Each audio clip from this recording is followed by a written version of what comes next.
Hello everybody, this is the Polarity and Solubility Lab. So we've been talking about solubility, and as we do this, I want you to think about how that saying that we talked about in the lecture about likes dissolve likes. And we're going to take a look at, I already have everything set up. The first row here is water. It's distilled water.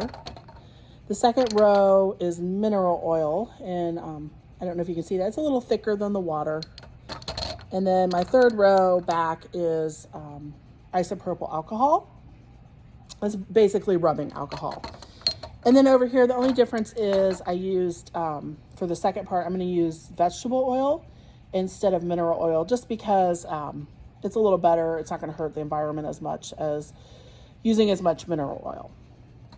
So the first step is we're going to look at iodine. And this is the bottle of iodine. And iodine is a non-polar solid. So remember that, it's non-polar. Our water is polar.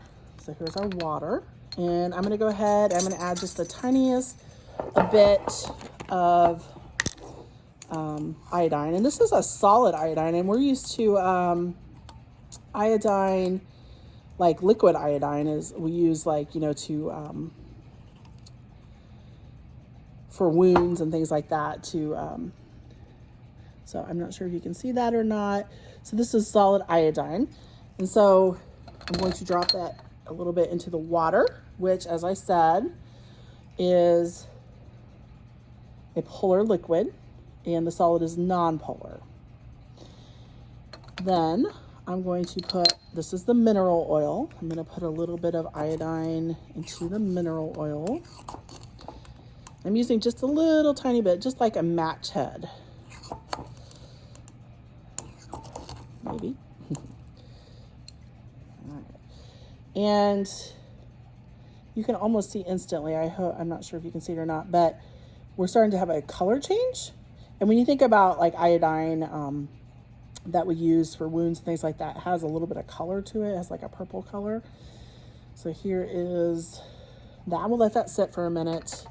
And then this is the alcohol. Alcohol is a polar liquid, but it's less polar than water. So we're gonna see what the non-polar solid does in the alcohol. So once again, we can see we actually have a color change starting. It's kind of turning an amber color.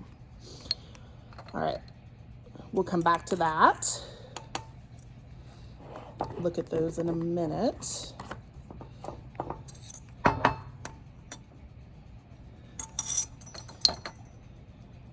Here you can see the purple color. I'm going to swirl it. This is the mineral oil and iodine. Check back. Here's the water and iodine. Nothing's happening. And then once again, here is the alcohol, the isopropyl alcohol, and the iodine. So there is a place on your lab, on your data table, you need to write these observations in. Make sure you do that. I've noticed that a lot of times students kind of neglect to do that. So the next thing we're going to look at is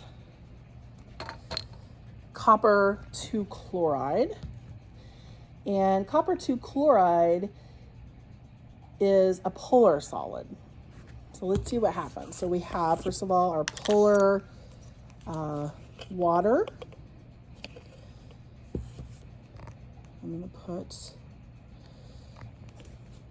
a little bit more. We're getting, so you can see the water is turning kind of a pretty aqua color. And I do want to, I'm sorry, I should show you what I use a lot here. I'm not going to put this much in the test tube, but it's kind of a yellowy, sandy color. All right, and remember that this is a non-polar solid. I'm sorry, a polar solid. And the water is polar, and I'm gonna put this polar solid into the mineral oil. Remember that the mineral oil is non-polar. So we'll come back and we'll see what that does.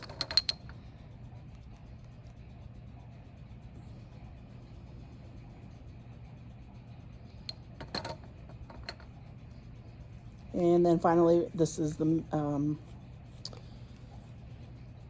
alcohol. I'm putting, remember it is also polar, but not as polar as water. And we're putting a polar solid into the isopropyl alcohol. So we'll see, you can see we are getting a slight color change.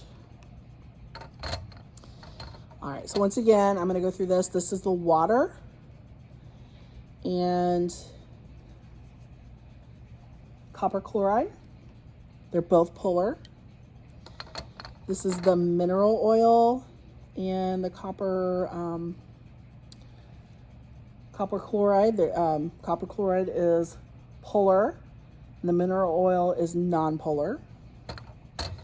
And then we have the isopropyl alcohol and the copper chloride. They are both polar.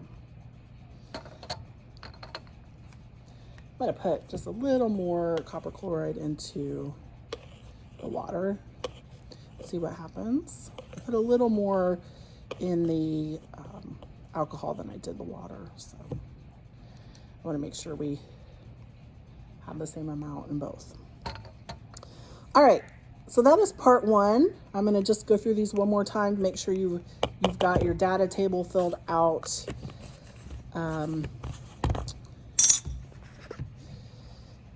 So here is the water and iodine.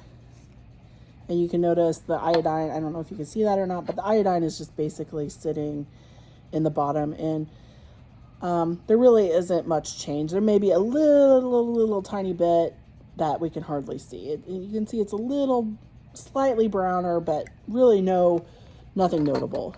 Here is the two non-polar, and you can see that's really starting to turn a nice purple color. Here's one that I did yesterday, and you can see it's completely dissolved, and it's a real pretty purple color. That's the mineral oil and the iodine, both two non-polar substances. And then here is the isopropyl alcohol, which is less polar than water, and a non-polar solid, the iodine.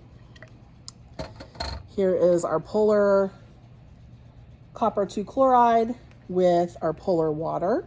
And it's a nice, pretty blue color. Here is our copper chloride with the mineral oil, and you can see once again there is really no change. It is not dissolving, nothing notable. And then here is our less polar isopropyl alcohol and the copper chloride, and you can see there's still a little bit in the bottom, so it hasn't all completely dissolved.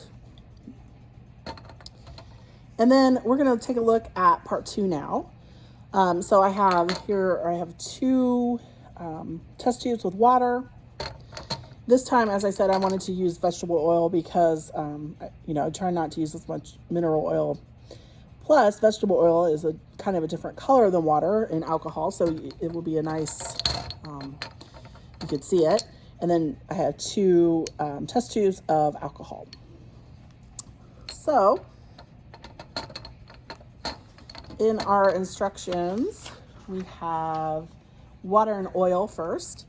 So I'm going to dump the oil into the water test tube. And this just takes a few moments. And then you can see that the oil sits on top of the water. Now I'm gonna shake it up. I don't usually tell you to put your finger over this, but this is just water and oil, so I can kind of put my finger over it and shake it. All right, so here we go. It mixed, but now it is separating back out. You can see that there's a definite oil layer and a definite water layer. These are not, they're both immiscible. They will not mix. The next one is water and alcohol.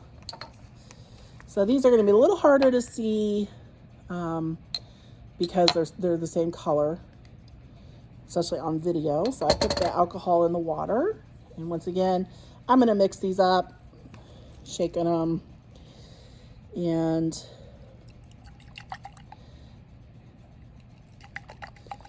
let's see what happens.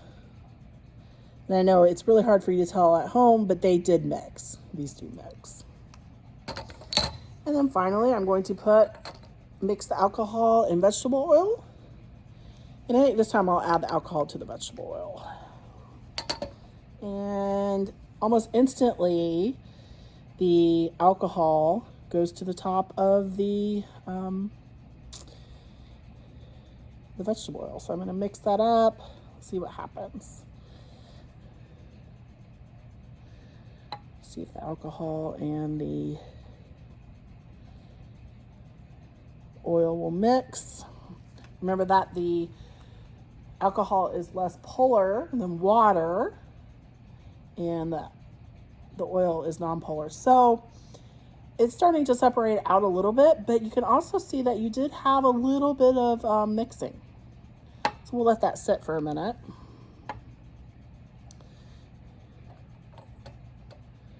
And I'll just show you this. Here's the oil and water again. You can tell that they've definitely made two separate layers. Here is the water and alcohol, and you can see that they are miscible. They form one layer. And excuse me. Here is our alcohol and oil. It's kind of separating, but then you also have this area where it's still mixed, and it's definitely not separating as fast.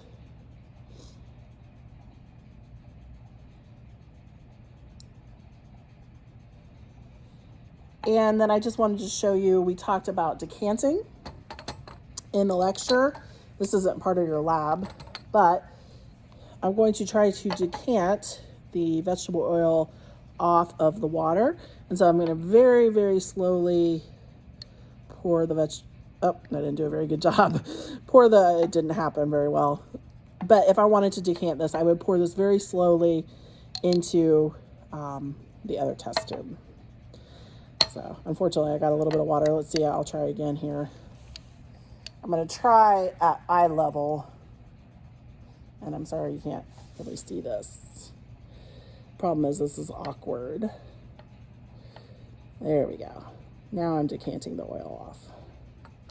So I did a little better that time. All right, so this is the lab. Make sure you write in the observations and then answer the questions on the analysis. And I think I've pretty much given you all the answers. So if you've watched this video, you should be good to go. All right, we'll see you later. Bye.